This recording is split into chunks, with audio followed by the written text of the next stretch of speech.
Shalom, everybody. This is YaHuWaH Donyoraminya Shak Ryuka. This is part 2 of the prophetic markers of the 2024 Great American Eclipse on April the 8th.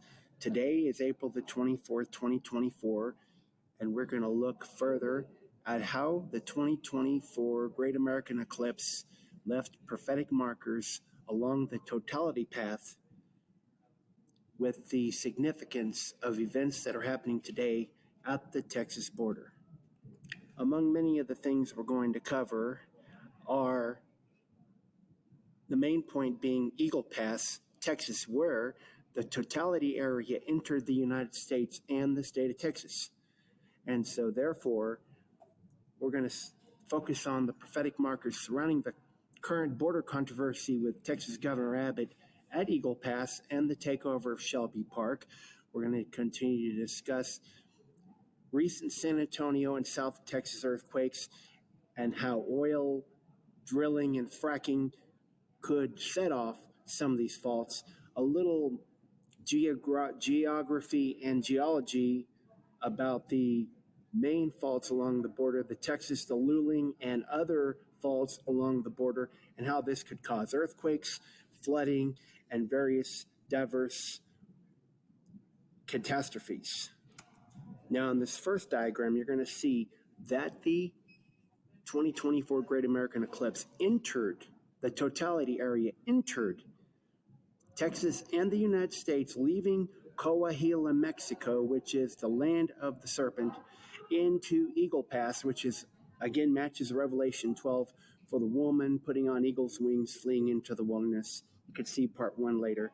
But you're going to see the diagram that Eagle Pass, Texas, is where the X of the eclipse from 2023 and this year's eclipse both did intersect in Texas for the X. So as you continue to watch the video, look at where 2024 Great American Eclipse began at Eagle Pass, Texas, and follow the controversies and the calamities that are currently occurring there. You will just about now see a map of Eagle Pass, Texas, and across the street, Piedras Negras, that's just like a black stone in Mexican to English. And then you're going to see here shortly in another diagram, you're going to see how Eagle Pass and even at Del Rio, the totality area enters. Del Rio has had flooding in the past in the late 2000s. So that's another area to be very watchful for when we look at this 2024 Great American Eclipse and the things that could follow. Now, I did fail to get you footage of basically how the past earthquakes of 1800s were delayed by 4 months and how calamity could happen during this earthquake. I may have to do a separate video on that for sake of time for you to listen here. But you'll be able to see the fault line runs. The fault lines run up the state of Texas. And I'm going to give you the opportunity, for the sake of time, to just pause, so I don't use as much of the tape here, to go ahead, pause, and just take a look at some of the maps and diagrams, and then you can fast forward it. Now, I am going to show you the history of the 1811 eclipse in October and the 3 to 4 month delay in earthquakes around the New Madrid Fault. And this will even show you how the Texas faults can do a chain link all the way up to Missouri and spread all the way east and split the country in a 1/3 portion. Again, for the sake of time, you can just pause and look at the history of the 1811 eclipse and the subsequent earthquakes that ran into 1812 and the disaster and the extent to which they came, including Tecumseh's prophecy, including the comet that fell, what they call the comet, which was probably a prelude to the star Wormwood in Revelation chapter 8, verse 11. I'll put that scripture in there as well. And I was able to supply Revelation 8:11, which talks about the star Wormwood that's falling down. It's kind of like Halley's Comet, Nikki Haley, Wormwood, and the very same thing that could cause the earthquakes that I'm about to show you, like the ones recently in San Antonio, like others, and like other things revolved around it. And in the next clips, I'm going to show you a series of video clips from certain San Antonio and other news outlets that show information about the previous earthquakes from February 22nd, 2024, and you will be able to see how biblical prophecy could be fulfilled through these events at Eagle Pass, Texas, shooting on up to the New Madrid. Please take some time to look, a review. There are numerous faults, including the balconies, the luling, and other types of faults that are just near Eagle Pass, where the San Antonio earthquakes and the border wall is being built. These are very critical points for you to look. Fast forward if you need to, pause, and take a look for yourself. The Ricks live along a rural road called Black Hill. It lies just southwest of Floresville. Last year's earthquake was one of more than 200 measured within the last decade, all within a 50-mile radius of the Riggs homestead, and all happening on the Eagle Ford Shale, a busy oil and gas region of Texas. There's one directly down here, and there's 2 or 3 over here. There's actually got one that you can see at night. Probably starting around 10 years ago, we have seen a pretty dramatic increase in the number of earthquakes that have been happening in Texas. They absolutely are becoming more common. If you go back about 30 years, we had on average 1 earthquake per decade. And now, as anyone living south of San Antonio knows, we have, hundreds. And by now, you've probably heard that there's a connection to oil and gas. This is, in fact, undeniably true. But how exactly? And does the future bring concerns for damaging earthquakes as the Eagle Ford play stays active?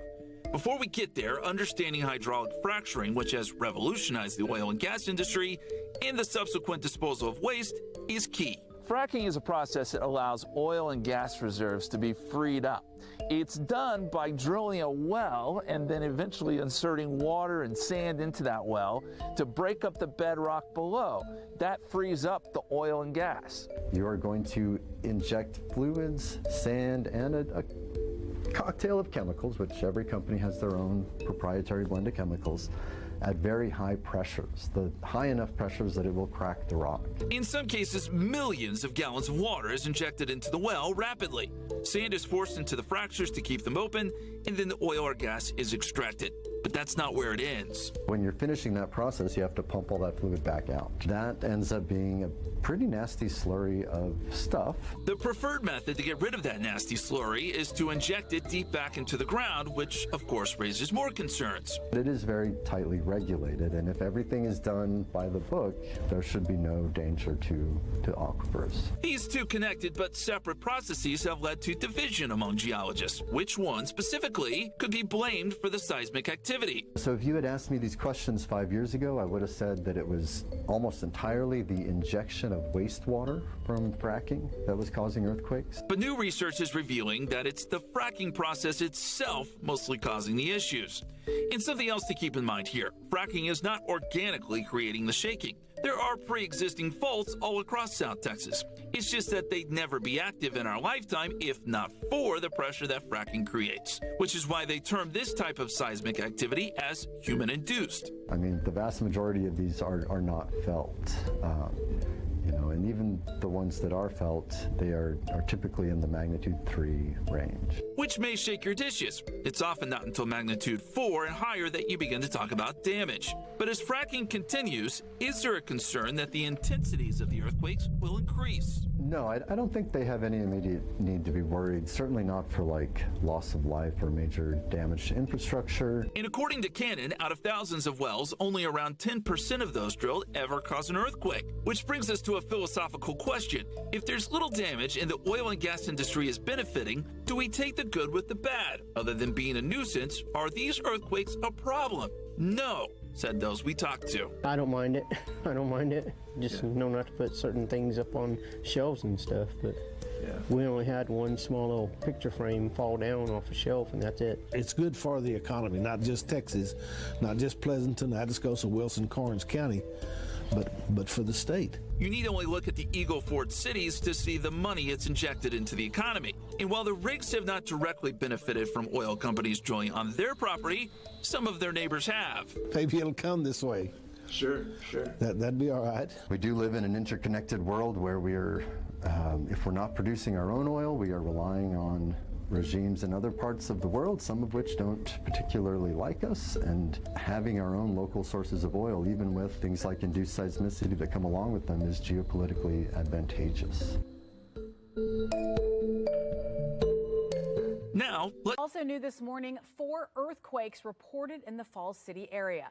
Well, that's about 40 miles southeast of San Antonio. According to the U.S. Geological Survey, over the last week, 17 small earthquakes have been reported in that area. The most recent happened early this morning, just before 12:30 a.m. And within a 15-minute time span, the region experienced its 2 strongest quakes yet. One measured at 4.3, the other at 4.7.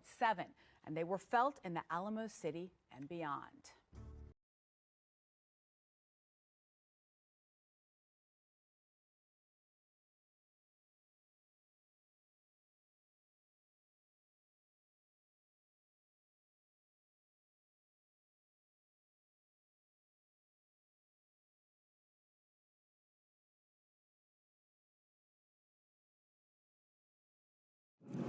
The next clips are going to cover the Eagle Pass border controversy, and you will see here that this goes right along with Obadiah verse 7, as it is only one book, and we will also play several video clips related to the border controversy and even how Donald J. Trump just happened to show up on February 29th after the February 22nd San Antonio earthquakes and during this controversy surrounding Shelby Park, seizures, and building of razor wire fencing.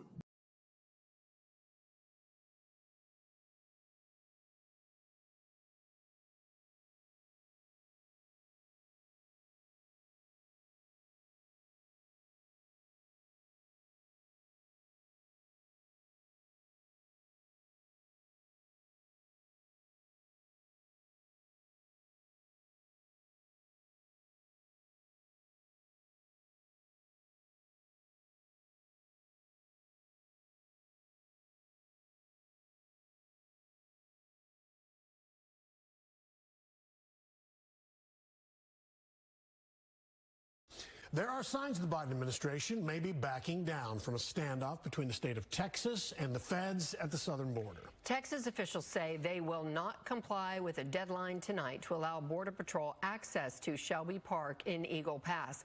And Border Patrol agents say for now there are no plans to remove razor wire, even though a court ruling allows agents to do so.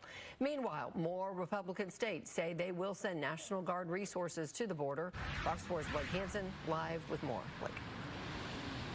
Yeah, Heather and Steve, a senior Border Patrol official said that there's no plans for now to take down any of that razor wire unless there is some sort of emergency they need to get to. It is as more red states vow to support the position that Texas is taking. Along the border in Eagle Pass, it appears Texas is in charge, and some want it to stay that way. Mr. President, you say you want to secure the border. Texas has secured it. Leave it alone. We don't need you down here. A Friday deadline that the federal government set for the state to let federal agents access a park in Eagle Pass will apparently pass with no changes. The state took control of the high crossing area earlier this month, even though the feds said they needed it to do their job. A court ruling Monday also paved the way for the feds to take down razor wire, but Texas has since added more. It prompted some calls for the federal government to take over the Texas Guard. And I would remind everyone that the circumstances under which the federal government can mobilize a state's National Guard are outlined in the law, right? So that I'll leave that there, but I'm just not going to get into speculations on any actions the president's going to take at this time. Governor Greg Abbott said in an interview Friday that Texas is prepared for any conflict between state and federal authorities. All we can do is be as prepared as possible, deploy as many people as possible, do as much as possible to put up more border barriers and deny illegal entry. And our head is down. We're working hard, regardless of what the Biden administration is doing. The tensions led the Border Patrol Union to issue a statement Friday, saying in part, rank-and-file Border Patrol agents are not going to start arresting Texas National Guard members for following Razor wire, but he also touched on his policies from when he was in office, such as remain in Mexico, asylum bans, and Title 42. He didn't say if he would push for those again if elected, but did make it clear he didn't believe President Joe Biden was doing enough. On his visit, Trump met with state troopers and Texas National Guard and got a tour of the militarized public park, Shelby Park. Take a listen to what he had to say. But it's allowing thousands and thousands of people to come in from China, Iran, Yemen, the Congo, Syria, and a lot of other nations. It's important to note that Border Patrol's Southwest sector saw record-breaking numbers in December, but those numbers dropped by about 50% in January. Governor Abbott has credited razor wire as one of those reasons for that decrease, but also the U.S. Secretary of State also visited with Mexico around that same time, asking them to do more. In Eagle Pass, John Paul Barajas, KSAT 12 News. Now we want to get you over to Eagle Pass, where former President Donald Trump met with Governor Greg Abbott and other city leaders. John Paul Barajas joins us from there. John Paul, mixed feelings from people about this visit, but one group in particular pretty clear about where they stand during this visit. Steve Myra, that's right. The Eagle Pass Border Coalition very outspoken about not wanting former President Donald Trump or Governor Greg Abbott here. And also some local residents we spoke to said they weren't too happy about the visit as well because their public park, Shelby Park, has now been militarized. But there were a handful of people we spoke to who said they were interested in hearing what the former president had to say. And while he was here, he congratulated Governor Greg Abbott and Operation Lone Star for all the security measures they have in place, from taking over Shelby Park, the shipping containers, the orange buoys, and the razor wire. But he also talked about his past policies from when he was in office, such as remain in Mexico, asylum bans, and Title 42. On his visit, Trump met with state troopers and Texas National Guard and got a tour of the park. Now the United States is being overrun by the Biden migrant crime. It's a new form of vicious violation to our country. And this unwanted attention, this unwanted militarization of our community is unwelcome. You are not welcome here, gentlemen. And at this time, the former president has left Eagle Pass, but coming up tonight at 10, we'll speak with those who live here about his visit. In Eagle Pass, John Paul Barajas, KSAT 12 News. Governor Greg Abbott has officially endorsed Donald Trump for president. The endorsement came during Trump's visit to the town of Edinburgh in South Texas. Abbott and the 2024 GOP presidential candidate handed out tacos to soldiers and troops from Operation Lone Star. The unit focuses on countering illegal immigration, illegal drug trade, and human smuggling. The governor noted Trump's hardline immigration agenda as one of the many reasons he says Trump should be president. The ranchers and the people that own homes along the border, they told me it was the greatest period of time they've ever had, the 4 years. And now they say it's the worst that anybody's ever seen. We need a president who's going to restore world peace as opposed to this outbreak of warfare under Joe Biden. We need Donald J. Trump back as our president of the United States of America. Trump won Texas with over 52% of the vote in the last election. He also won with roughly the same percentage in 2016. I want you to review again the position of the faults in Texas that are nearby Eagle Pass and just kind of imagine what kind of environmental effects, including earthquakes and including the fracking that goes on nearby in West Texas, how that could all help fulfill biblical prophecy according to Revelation 12 at Eagle Pass and the star Wormwood in Revelation 8 as we move on into the video.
In review, you have the scriptures from Matthew 24, Obadiah 7, Revelation chapter 8, and you ought to be able to see the different aspects of the border controversy, geological faults, fracking, drilling, and other environmental disasters that could come together in Revelation, end-time prophecy, to fulfill before the return of YaHuWaH Messiah, Joshua Messiah.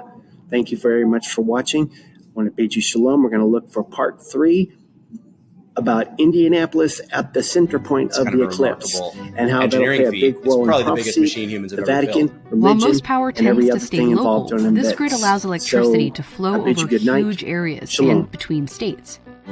Like in New York City, power comes from energy plants in New York, but also from neighboring states and even Canada. This huge grid also means in emergencies, power can be directed where it's needed. Like in Oklahoma, which was also hit bad during the February winter storm. They needed more power, and instead of completely losing it, they were able to get electricity from neighboring states through the grid. But it's not so seamless to send it to Texas. Texas opted out of the big grids, back when they were being built nearly 100 years ago. Since they covered several states, it meant the federal government could regulate them. Texas was not into that. Texas decided to kind of go it alone. It's a very uniquely Texas type thing to do, right? So most of Texas is on its own grid.